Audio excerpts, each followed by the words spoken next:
नमस्कार साथियों, स्वागत है आप सभी का आपके अपने YouTube चैनल डीएस एकेडमी में। मैं डॉक्टर सुदेश कांतेजा आपके लिए लेकर चल रही हूँ टीजीटी पीजीटी हिंदी का संपूर्ण क्रैश कोर्स, वो भी निःशुल्क। अगर आप चैनल पर नए हैं तो चैनल को सब्सक्राइब कीजिए। अगर आपने चैनल सब्सक्राइब कर रखा है, आपको वीडियोज अच्छी लग रही हैं, तो जितना हो ज्यादा से ज्यादा दोस्तों में शेयर कीजिएगा। देखिए, थोड़ा सा आप भी हमारा सहयोग कीजिए।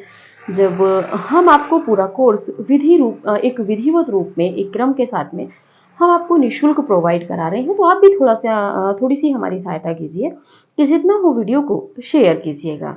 जो भी आपके पास प्लेटफॉर्म है, चाहे व्हाट्सएप पे स्टेटस लगा के या फेसबुक टाइमलाइन पे शेयर करके, जो भी आपको उचित लगे।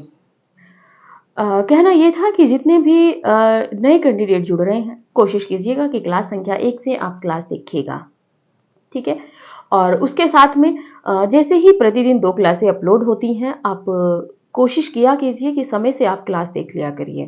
क्योंकि जब क्लासें पुरानी हो जाती है, उसके बाद आप कमेंट करते हैं, तो औचित्य नहीं रह जाता है उन कमेंट्स का जवाब देने का, क्योंकि हम भी उतनी पीछे वीडियो में नहीं जा पाते हैं, ठीक है। अगर सुबह वीडियो 11 बजे आपको भेज दी गई है, उसके बाद में आप 1 बजे तक, 2 बजे तक, आप मतलब शाम को 3-4 बजे तक हम देख लेते हैं उसके कमेंट्स क्या है। फिर जब अगली वीडियो अपलोड हो जाती है, तो फिर अगली वीडियो पे थोड़ा सा फोकस हो जाता है, ठीक है।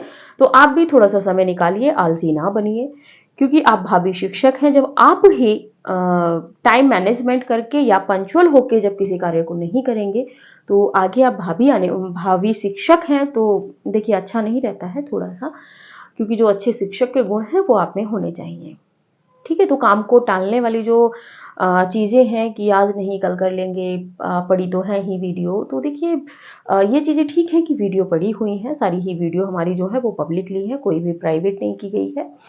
और प्राइवेट पब्लिक के भी साथ, पब्लिकली के साथ में भी ये होता है कि जैसे कई बार क्या होता है कि वीडियो ऊपर नीचे हो जाती हैं, कमेंट आता है कि ये वीडियो नहीं मिल रही है, फिर उसको ढूंढ के फिर उसको भेजना पड़ता है, हमारे पास संसाधनों का अभाव है।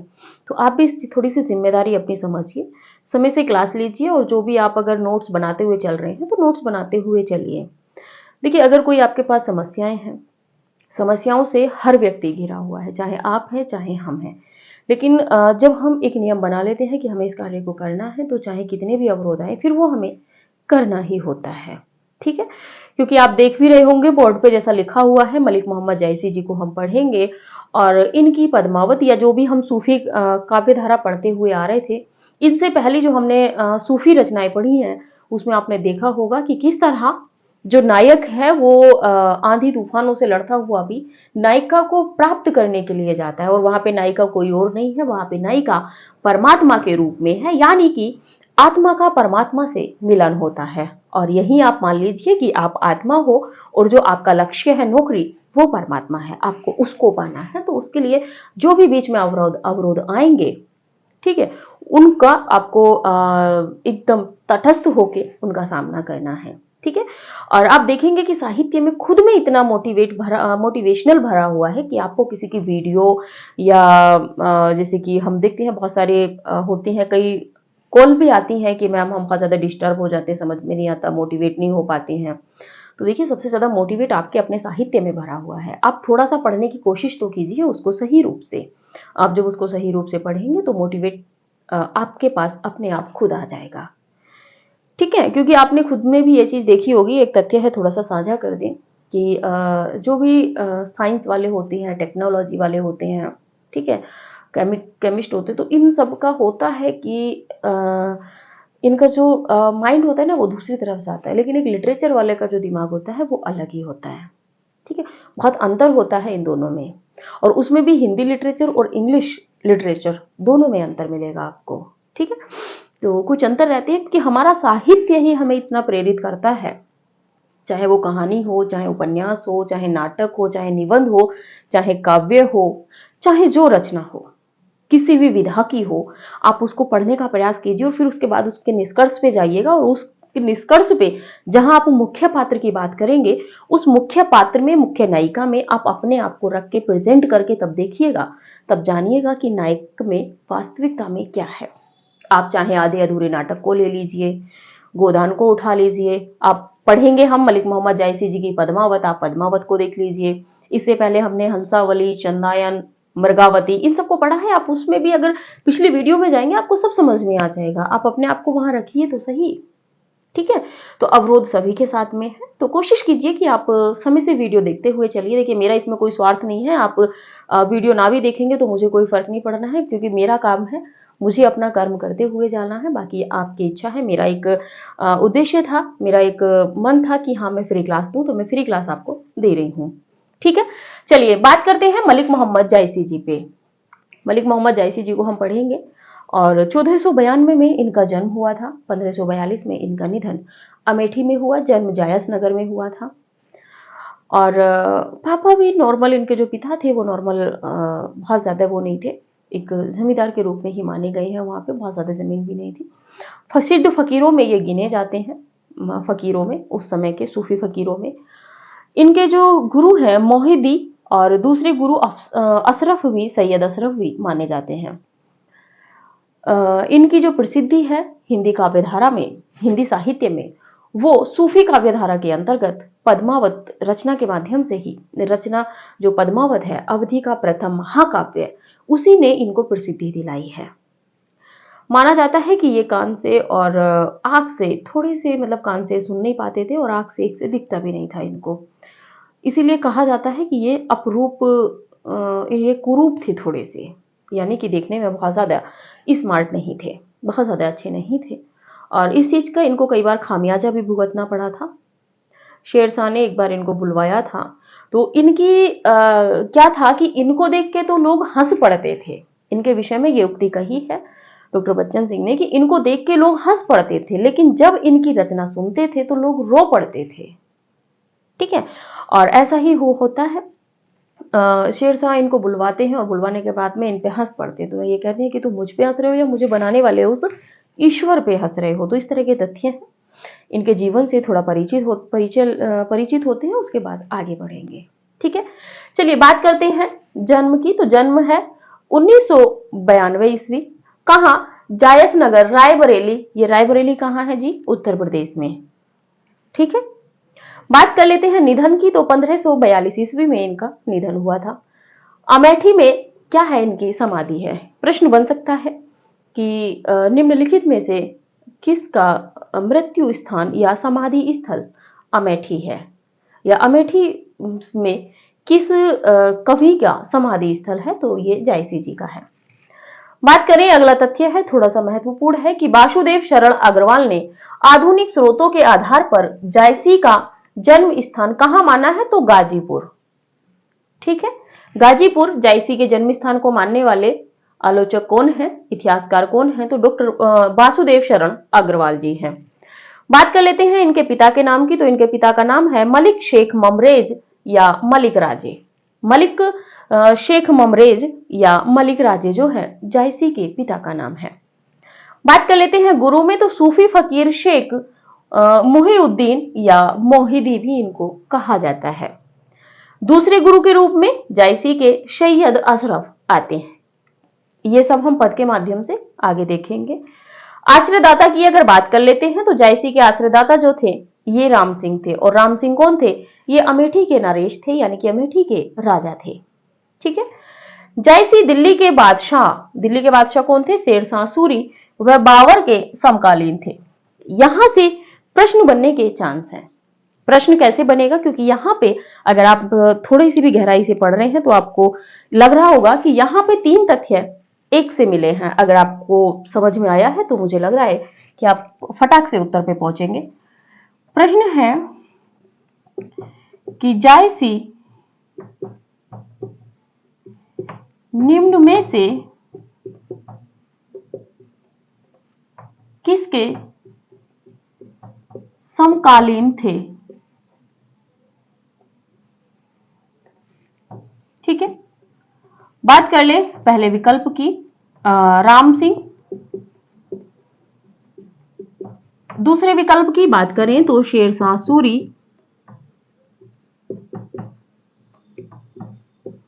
तीसरे विकल्प की बात करें तो बाबर। और फोर्थ विकल्प की बात करें तो सभी। अब आपने अगर इस प्रश्न को पढ़ा है, ठीक है, तो आप इसका उत्तर कमेंट बॉक्स में दे दीजिएगा। नहीं आने वाली क्लास में हम आपको दे देंगे। ठीक है। इसके बाद में है कि ये अपने समय के सिद्ध फकीरों में गिने जाते थे। जो जायसी जी थे, ये इनके समय में जो सूफी सिद्ध फकीर थे, जो सूफी फकीर थे, उनमें ये गिने जाते थे। जायसी का प्रियालंकार जो है वो कौन सा है? तो हेतुत्प्रेक्षा जायसी जी का प्रियालंकार है। इसका सबसे ज्यादा प्रयोग कामायनी का नाम आ रहा है, पद्मावत में मिलता है। क्योंकि कामायनी का नाम इसलिए आ रहा है क्योंकि कामायनी के पात्र और पद्मावत थोड़ा थोड़ा कहीं ना कहीं कोरिलेट होती है। ठीक है, तो आप स्क्रीनशॉट लीजिए, फिर आगे बढ़ते हैं।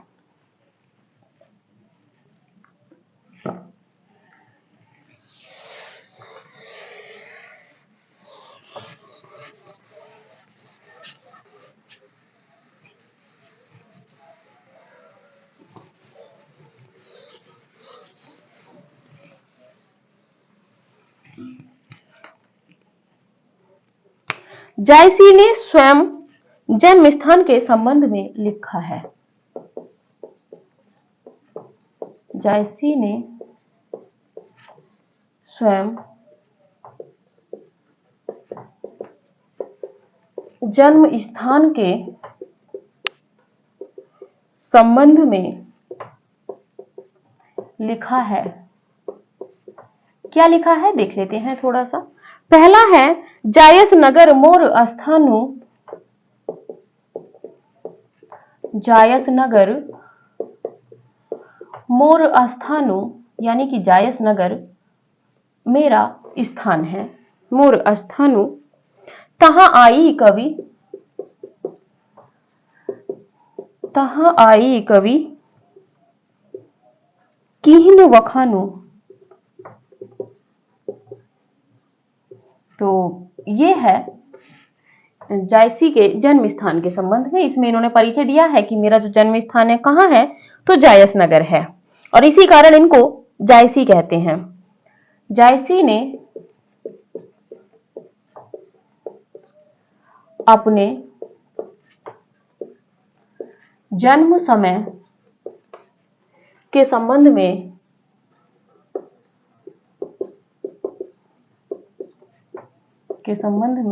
कहा है। क्या कहा है तो देख लेते हैं।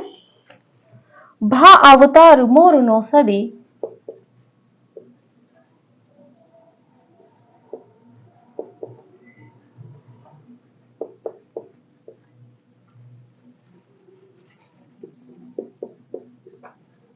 भा अवतार मोर नौसदी 30 बरस, 30 बरस ऊपर कवि बदी। और ये है इनके जन्म के संबंध। जायसी ने जायसी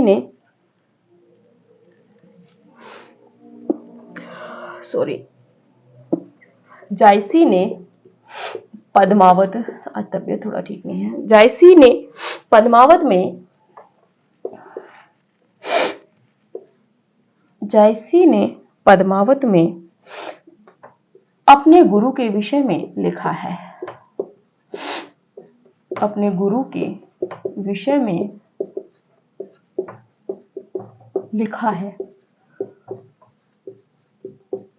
क्या लिखा है देख लेते हैं। सैयद अशरफ पीर प्यारा, सैयद अशरफ पीर प्यारा, पीर प्यारा तिन्ह मोही, तिन्ह मोही पंथ दीन उजियारा।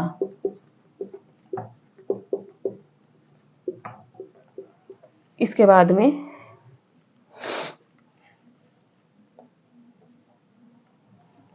एक और है कि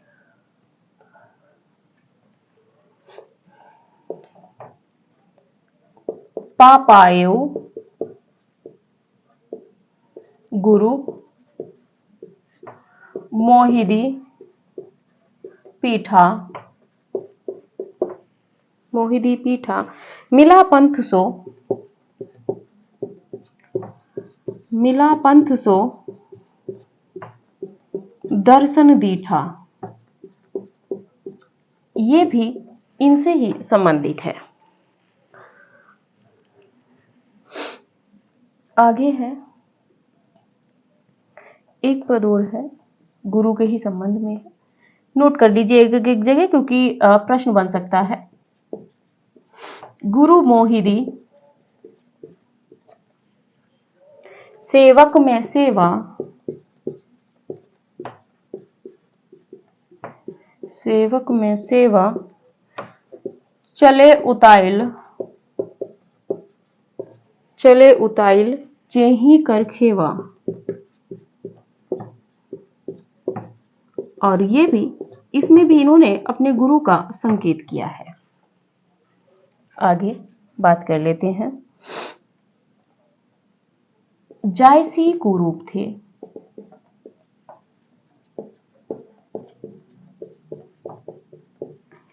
ऐसा माना जाता है। कैसा माना जाता है कि जायसी कुरूप थे। इन्होंने अपनी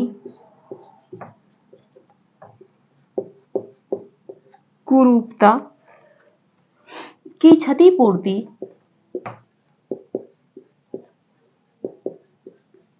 क्षतिपूर्ति अपने काव्य से की थी।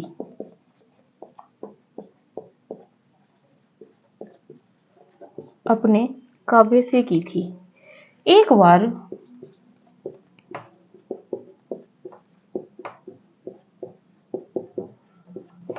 शेरशाह ने इन्हें अपने दरबार बुलाया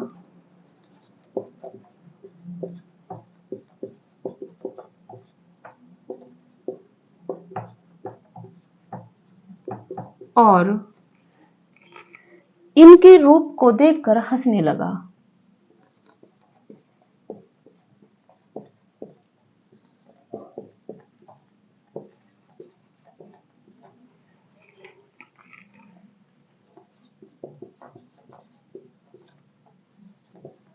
हंसने लगा।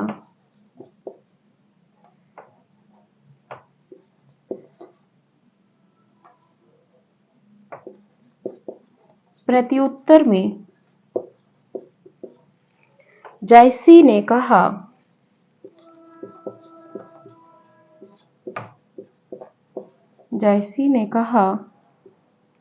मोही का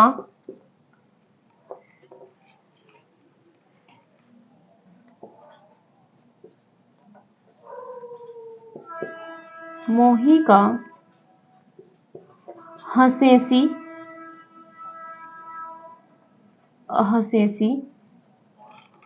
की कोह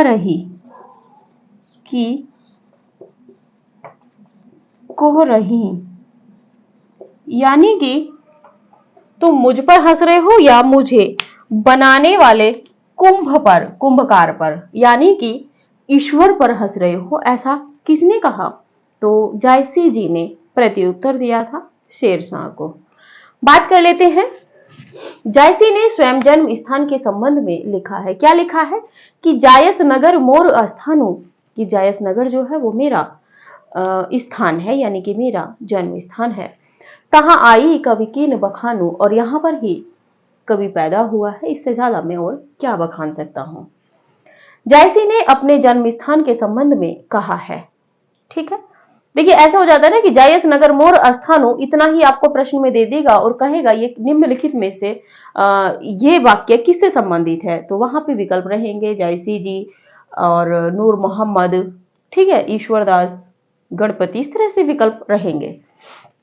जन्म के समय में क्या संबंध में क्या लिखा है जायसी ने कि भा अवतार मोर नौसदी 30 बरस ऊपर कविवदी, कि भा अवतार मोर नौसदी, जब से मेरा जन्म हुआ है उसके बाद से 30 बरस ऊपर कविवदी, और उसके 30 बरस बाद मैंने लिखना शुरू कर दिया है। ऐसा किसने कहा है? तो मलिक मोहम्मद जायसी जी ने कब कहा है? अपने जन्म के समय में बताया है कि इन्होंने लिखना कब शुरू किया था, तो 30 वर्ष बाद लिखना इन्होंने शुरू किया था। ठीक है, तो ऐसा इनका मानना है। आगे है, जायसी ने पद्मावत में अपने गुरु के विषय में क्या कहा है, गुरु को जो माना है उसके विषय में जानते हैं। पहला है कि सैयद अशरफ पीर प्यारा, जो सैयद अशरफ है, पीर यानी कि गुरु,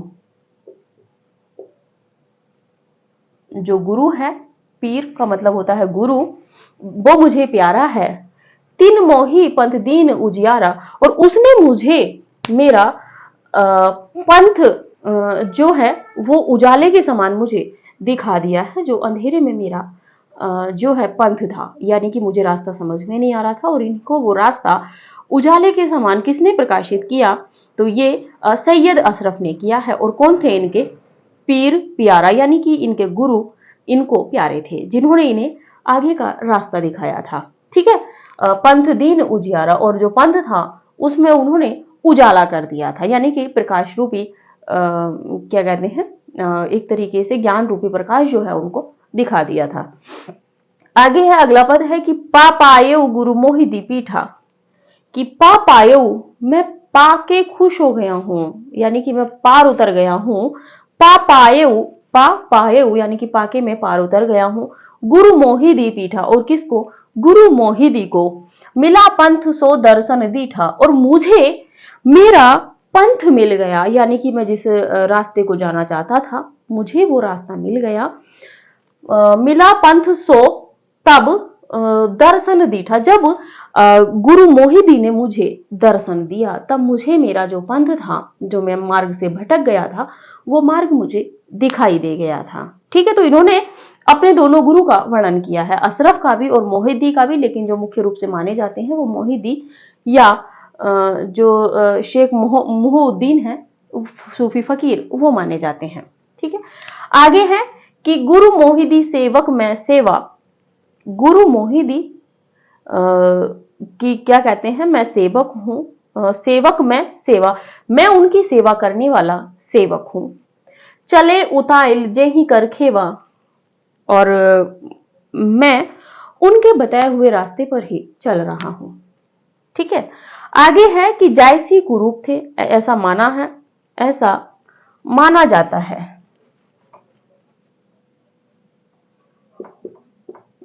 ऐसा माना जाता है। इन्होंने अपनी कुरूपता की क्षतिपूर्ति किसके माध्यम से की थी, अपनी रचनाओं के माध्यम से, अपने काव्य के माध्यम से, और काव्य में भी है पद्मावत। ठीक है, एक बार शेरशाह ने इन्हें अपने दरबार बुलाया था सुनने के लिए इनको, और जैसे ही शेरशाह ने इनका जो रूप था या जो इनका मुख था, जैसे ही वो देखा तो वो हंसने लगे, इन पर हंसने लगे। तो फिर जायसी भी कम नहीं थे, ये अपनी लेखनी से सामने वाले को जवाब देते थे।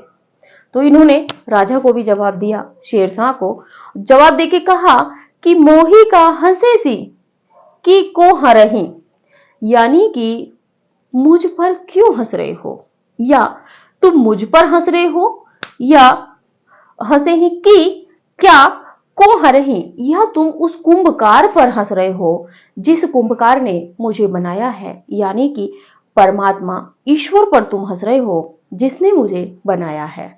तो ऐसा कहा था जायसी जी ने, और जायसी जी के इस कहने के पीछे जब शेरशाह को एहसास हुआ कि उन्होंने कुछ गलत कहा है, तो उसके बाद उन्होंने जायसी जी से क्षमा मांगी। हालांकि राजा जो होते हैं, जो शासक होते हैं, शहंशाह होते हैं, वो कवियों से क्षमा याचना नहीं मांगते, लेकिन आज के तो मांगेंगे ही नहीं।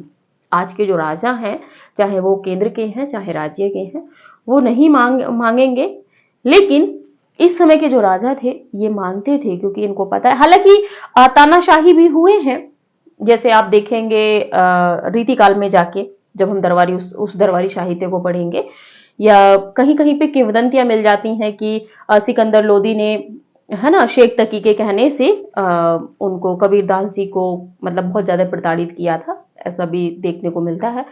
लेकिन जब हम रीतिकाल में देखेंगे तो यहाँ पे जैसे जायसी जी ने शेरशाह को झुकाया, वैसे ही हम देखते हैं कि दरबारी साहित्य में जो रीतिकालीन साहित्य है उसमें कवि बिहारी ने भी राजा जयसिंह को झुका दिया था। ठीक है, तो कवि के काव्य में इतनी शक्ति है कि वो किसी को भी झुका देता है, या अगर राजा ने गलत कहा है तो उसको शर्मिंदा वो खुद में खुद क्षमा याचा या क्षमा प्रार्थी हो जाता है कि मुझे क्षमा कीजिए। तो वैसा ही यहाँ पर भी हुआ था। आप स्क्रीनशॉट लीजिए, आगे बात करते हैं इनकी रचनाओं के संबंध में।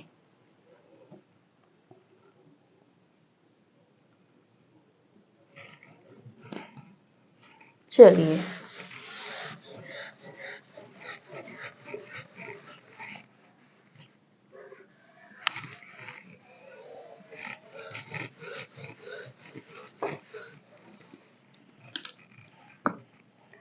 रचनाओं के संबंध में अगर बात करें तो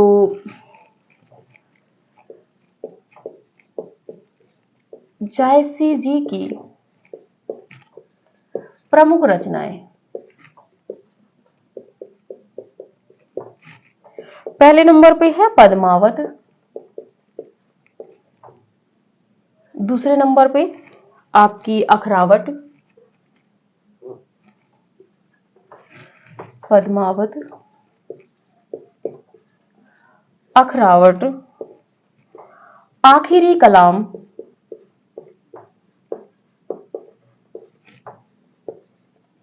चित्ररेखा,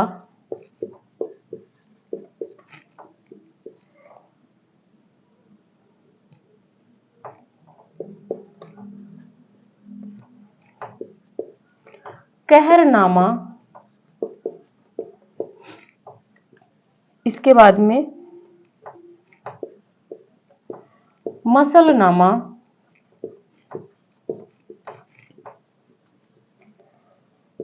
कान्हावत, और इसमें सगुण रूप का भी वर्णन मिलता है। बात कर लेते हैं थोड़े से तथ्य की।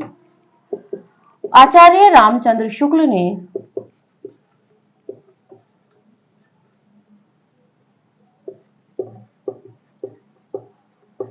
शुक्ल जी ने जायसी की 3 रचनाएं ही प्रामाणिक मानी हैं, 3 रचनाएं ही मानी हैं। कौन कौन सी हैं? पहले नंबर पे है पद्मावत, दूसरे नंबर पे है आखिरी कलाम,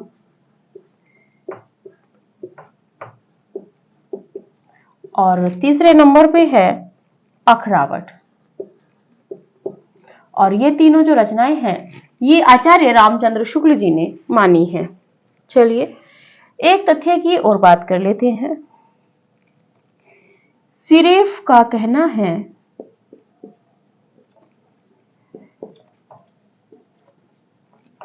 सिरेफ के शब्दों में, ये कथन थोड़ा सा सही था इसलिए इसको नोट करा रहे हैं जायसी जी के संबंध में। जायसी ने कतिपय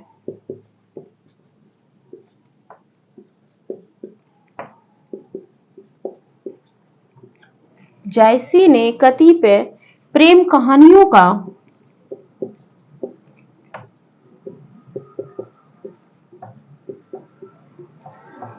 जायसी ने कतिपय प्रेम कहानियों का उल्लेख किया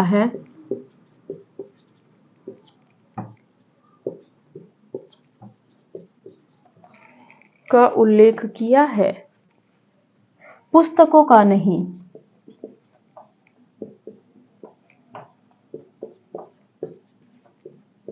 और ये जो कथन है ये जायसी के संबंध में किसका है? तो ये है सिरेफ का।